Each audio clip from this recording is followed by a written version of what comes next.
Oh boy, this has been so long already. Yeah, so for this this next segment list, I picked mindfuck movies because I'd like to talk. There's some movies that I just want to talk about briefly that I haven't gotten a chance to talk about. For how I did this list, obviously these movies are like, they're trippy, they're just confusing as hell. They turn your brain to mush. But like, I didn't pick the 5 best movies in this list. I picked the 5 that confused me the most. The 5 most that fucked me up the most. Okay. And that also has to do with like the order that I watch these. Some of these newer movies, if I would have seen them like, or like some of these older movies, if I would have seen them like, I just fucked up my hand like forever ago, like I might have thought differently, but just the way that it happened, because these are personal lists, man. Okay. They're your personal experiences. Speaking of lists, you mind if I real quick? Last time we did it was TV lists. Yep. I actually have 2 more honorable mentions I want to add. Okay. First off, I started watching Stranger Things again. I forgot how much I love that show. You're watching the new season? I'm watching the new season. I killed it already. Oh, really? Damn. Yeah. I killed it in like 2 sittings. I'm behind. And second one, I can't believe I forgot about this, but Impractical Jokers, dude. I was going to say, show. Like... I love that show. You know what? I watched that with my grandma in Arizona every day. We watched it every day. She liked it? Oh, she loves that show. Oh, did you introduce it to her? No, she already knew about it. She's like, it was on TV. She's like, have you seen this show? And I'm like, I love this show. And then we would watch it almost every night and crack up, dude. That's great. It's such a good show. I love that show. And remember how I said I'm sick of prank movies? Apparently they have an Impractical Jokers movie coming out. That's the one exception. I can't wait for that movie. Oh, yeah. Anyway, mindfuck movies. Mindfuck movies. I have 1, 2...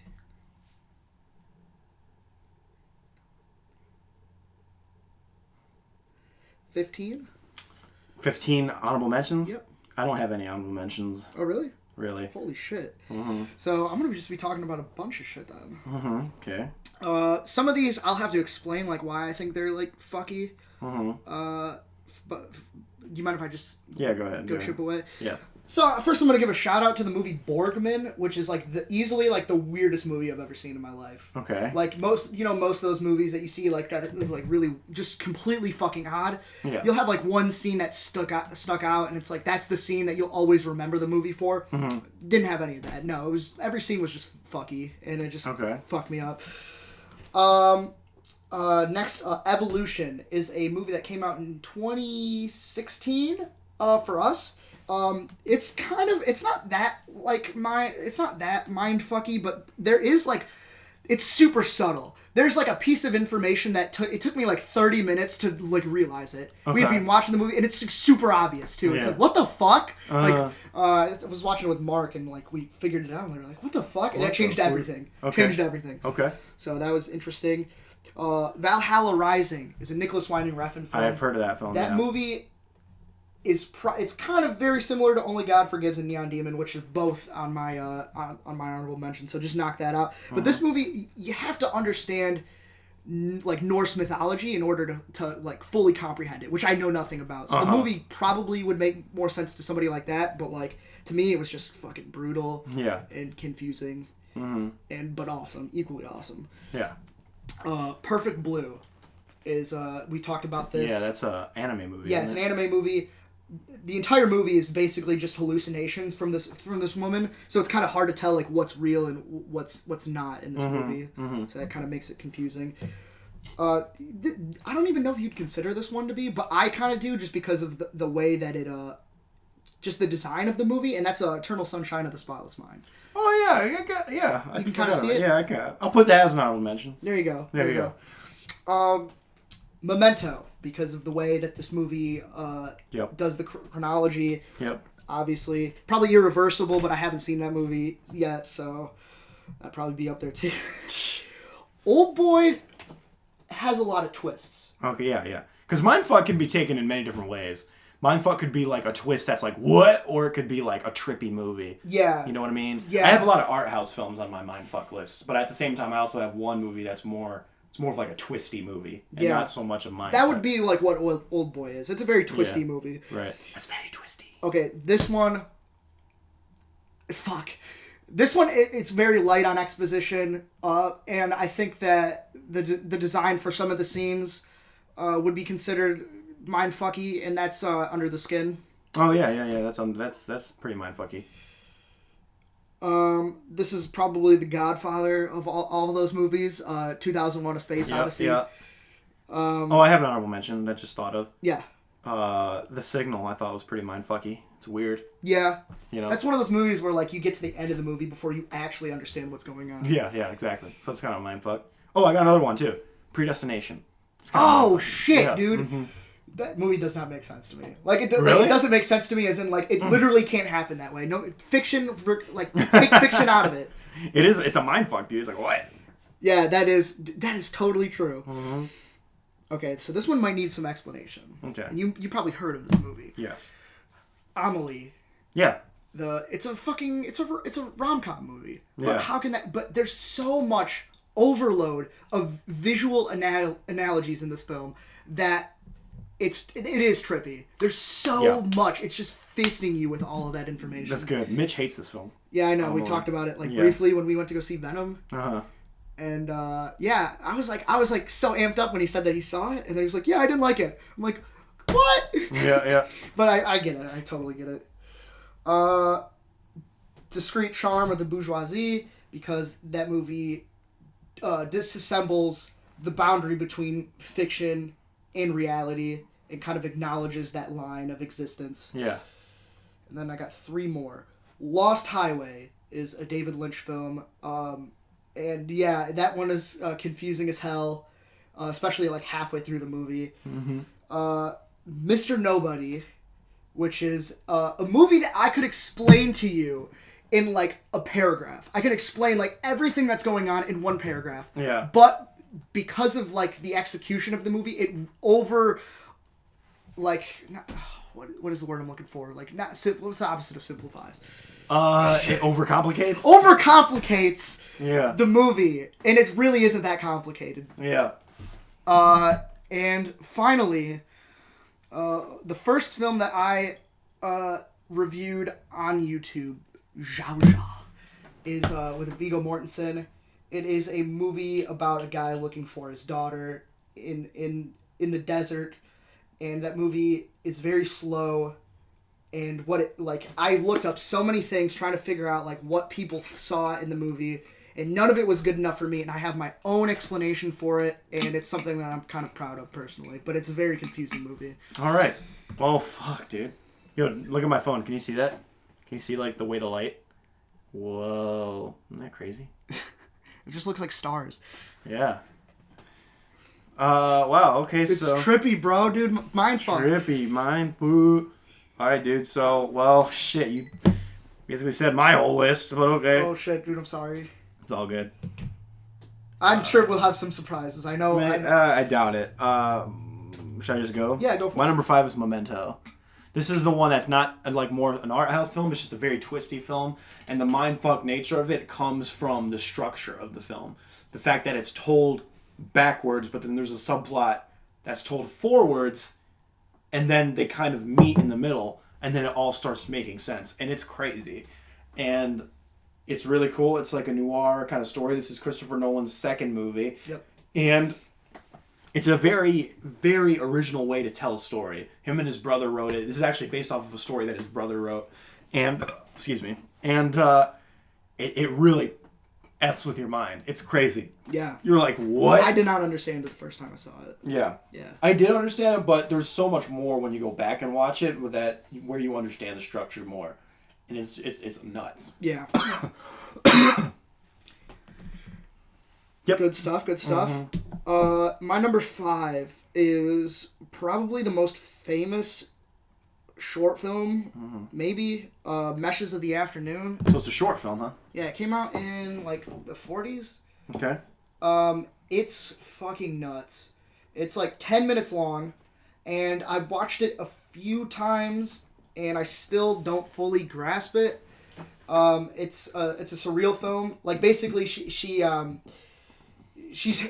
taking a nap, and then she starts to see people, like, she starts following this person or whatever, and then basically like it just kind of starts resetting every so often, and it's just super weird. And like I think like some of the best parts about it are like how they designed when they didn't really have any resources whatsoever. Some of these scenes, like she has to like climb up the stairs, and like the camera moves and like pushes with her as she's like trying to move up the stairs, and it's like gravity keeps kind of changing on her. It seems like that's interesting. It's really cool. I still don't fully grasp it. I don't know if I ever will, and that's kind of neat. Yeah, interesting. All right, my next one is Mr. Nobody. Oh shit! Yeah, this film is interesting. I didn't even know if you've seen this movie. Yeah, I love this film.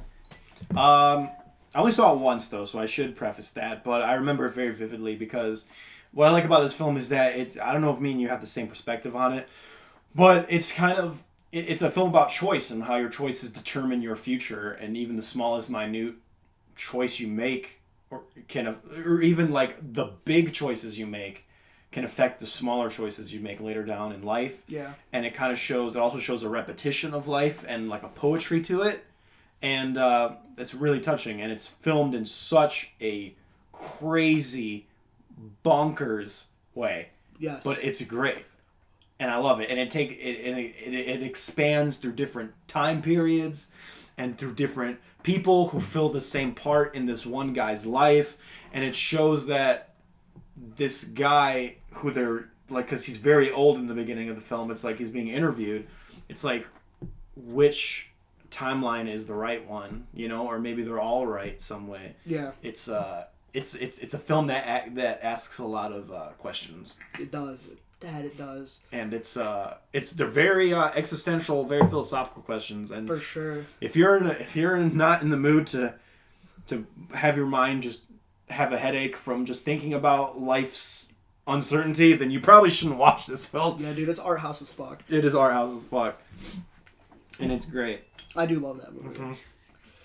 My number 4 is Eraserhead. Eraserhead, I watched at like I was in high school for the first time, and I watched it because I heard a dude's head gets cut off and turned into erasers.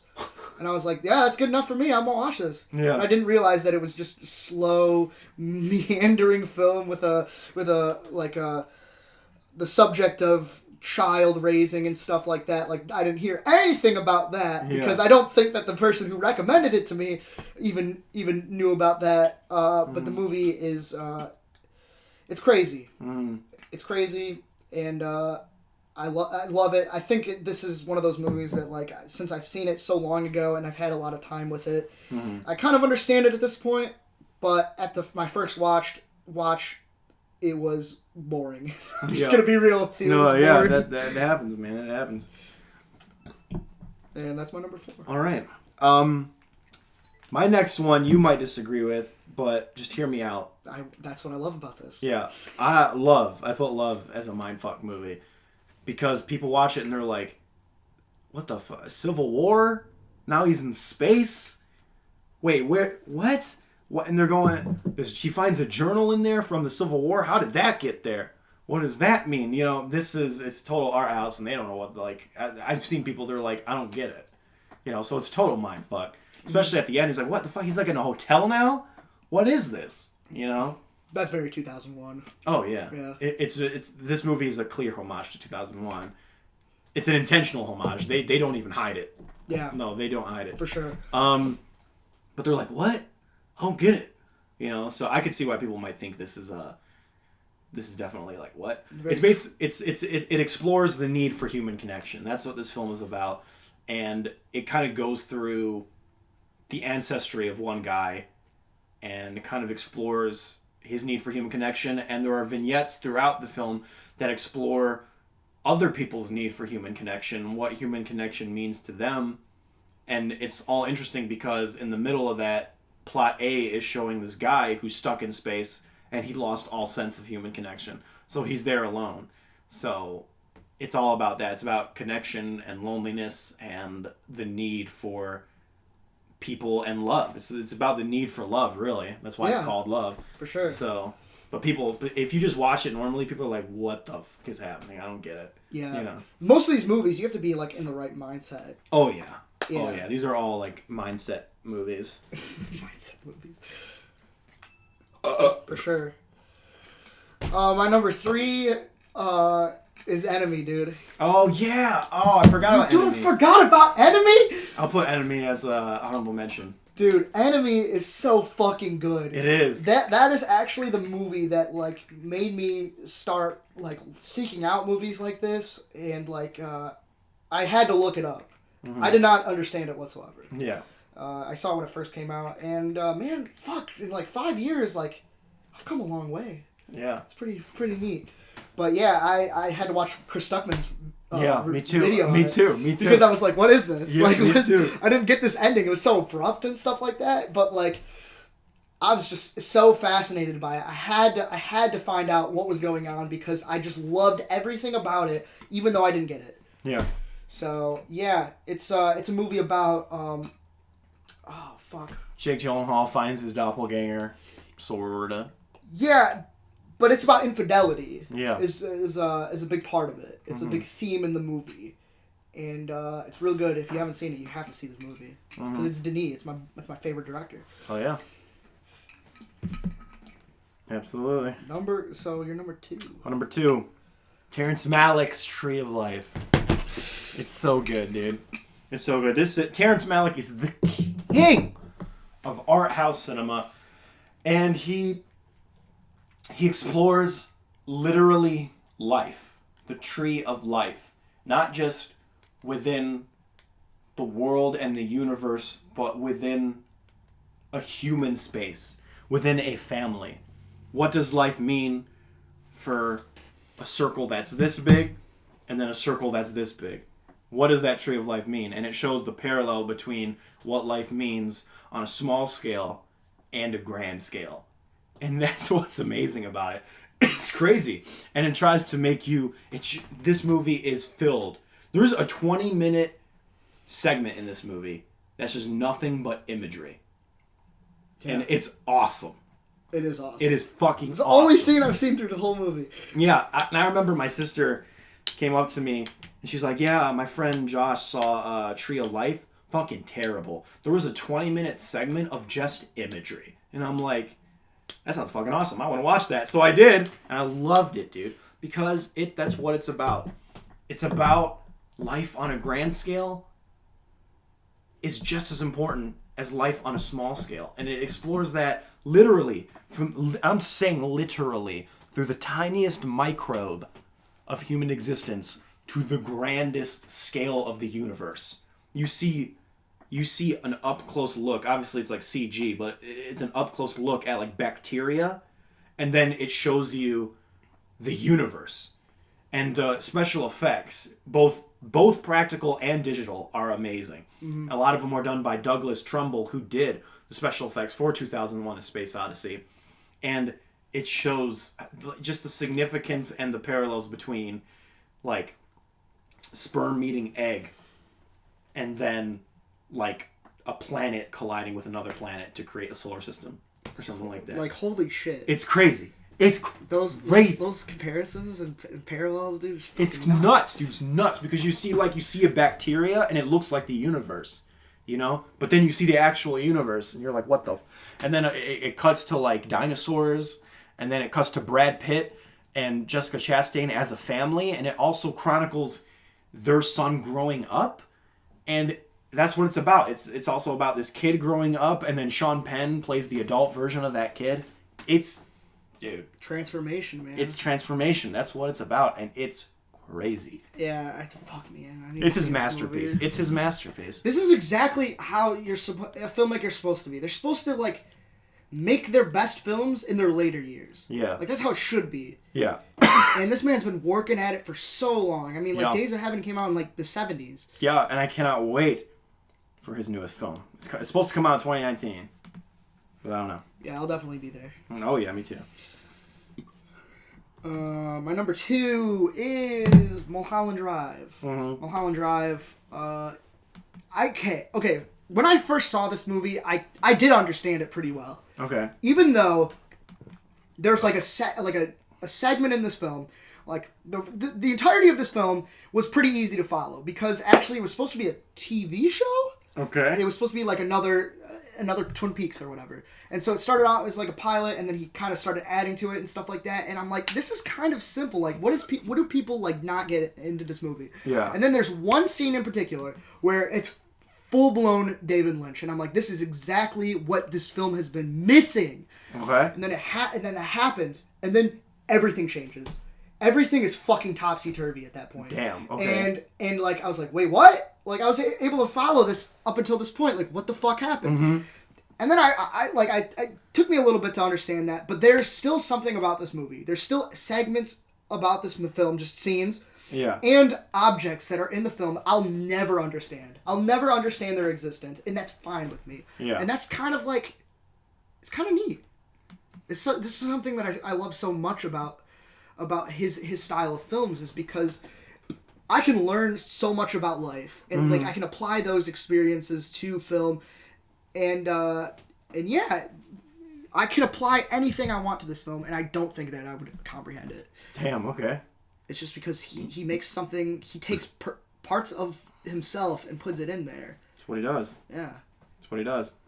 By the way, sorry, but I was looking this up because I was curious if there was any word on Terrence Malick's new film, which he renamed A Hidden Life. Yeah, there's a poster right here, and it comes out December 13th. Damn. Yeah, and it was actually nominated for the Palme d'Or. Ooh. Didn't win. I think it went to Bong Joon-ho. Yeah. And there's a consensus on Rotten Tomatoes right now if you want to read it.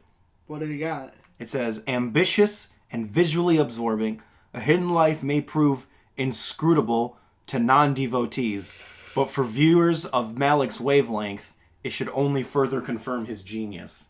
That's exactly what you wanted, probably. Yes. That's your second tree of life right there. 100%. I'm freaking ready. That's exciting. Ready. It's very exciting. So, yeah. Yeah. All right, my number one. It's 2001: Space Odyssey, bro. Of course. I knew it, man. It's the biggest mindfuck movie ever. It is. Like, what the fuck? It's like 4 hours long, and it's it's like 4 hours. It's like 2.5. Yeah, it to me that's like 4 hours. No, and it goes from the beginning of time to the end of time, and it's freaking crazy. This is what Love was a tribute to. This is what a lot of space and especially sci-fi kind of art house films are based off of. Even Under the Skin has homages to this Tree film. of Life scene is also... Tree of Life. Yeah, tribute. All these films have tributes to this film. This is the film that is the mecca for mindfuck films. They owe it all. They owe it all to this film. And the themes that this film explores is too deep to even get into. So I don't even know how to get into it. So I won't. All I'll say is if you have 2.5 hours of slow burn, methodical, sci-fi drama to kill that will eventually make you say, what the fuck was that? Watch 2001: A Space Odyssey. True. Dude. Mm-hmm. Hell yeah. This is gonna be a total like what? Like I didn't see this coming at all. Mm-hmm. And that's why I like it, because this list is a mindfuck, bro. My number one is Primer. Oh, yeah, I've heard about this film. Primer is so... okay, maybe it's just because Shane Carruth, like, as a storyteller, wasn't, like, developed. He really wasn't a filmmaker. No, he was just, like, a scientist, wasn't he? Yeah, he's, like, a fucking engineer. Yeah. And, like, this is, like, his movie where he's like, you know what? I've seen a lot of time travel movies, but let me show you how it would actually go. And that's what this movie is. Yeah. It's, like, an independent film about these two guys who develop a time machine, and then they have, like, a process of how they want to use it. They're like, well, we're gonna stay in like this hotel during this period where we're going to use it or whatever. We're not going to use it. Basically, they're using it just to say that they can do it. Because there's really no purpose of it. But of course, if you're human, you know things. You're like you think you could save lives. That's going to change your mind on how you're gonna you're gonna use it. That's just a human way of dealing with it. Yeah. And it's like, I'm going to be honest, like, maybe it's just because of, like, how sloppy it seems like the storytelling is, or maybe it's just so, like, methodical that it's just so confusing. I still don't get. I've like watched a diagram of like how it goes and stuff like that, and it still doesn't make fucking sense to me.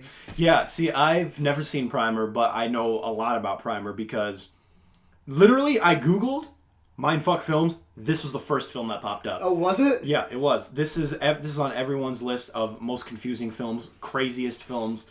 Oh, yeah, seriously, look it up. Look up most Mindfuck films. There's a list that I used for this because actually I didn't even know what to call this list before I saw it. I think it was like a Taste of Cinema or something like that. Oh yeah. Well, the thing is, I've been meaning to watch Primer, but I can't find it anywhere. Yeah, it used to be on Netflix. Yeah, but it's not there anymore. I can't find it anywhere. But I have watched breakdowns, and it's a lot harder to understand because I haven't watched the film. But I have watched breakdowns of the film just because I was just so curious about the confusing nature of the film. Dude, it's insane. Even if you watch the movie, it's not going to make that much more sense to you. Yeah, because don't they go back in time, but then they build a time machine and then bring that time machine back in time with them so they can go back in time again? Yes. And then but also it doesn't help that the chronology isn't in order. Oh my god. It's fucked, dude. I mean, but that's the thing, how can you tell a story chronologically with time travel like that when it's that complicated? Yeah. Yeah, so it's fucky, dude. So time travel in general is just asking for trouble when you deal with it. And that's why it's so easy to have a movie that's like Back to the Future where it just wants to simplify it for the viewer just so they don't have a headache. Yeah. And that this movie doesn't want to do that. That's like the whole like goal of the film. Yeah. And it's to show you what time travel would really be like. Yeah, and these people are just way smarter than me. So like of course it's not for a mortal man like myself. It's just not going to do anything. Does changing your past change your future in Primer or no? Do I watch the movie? Well, because it's interesting. Because that's a lot of new physicists now. Like that was an end game apparently. They brought in physicists and that's what they said. They're like, no, that's not how it works. Yeah, because your past then becomes your future. Yeah, that's basically I think how everyone he explains it or whatever. That's anybody that's smarter than I am explains it. Right. I'm curious. He's made like another film, right? Yeah, Upstream Color. Yeah, it's supposed to be really good, and like this film like wasn't very like he didn't understand film. I don't think back then. So it was an honest effort. Yeah, but it got apparently got so much better with Upstream Color. Oh, nice. I'll have to watch it then. What other movies has he done? I'm just curious. I think he did. That's one pretty much that came out pretty recently. No, just those are the two movies he's directed. Yeah, he did direct an episode of Breakthrough, which is a scientific documentary television series. Yep. Yeah. Wow, he was in Swiss Army Man as the coroner, in a cameo. Really? Yeah. Crazy, dude. Yeah, that's weird. Yeah. Yeah. So that's Mindfuck movies, man. Mindfuck movies.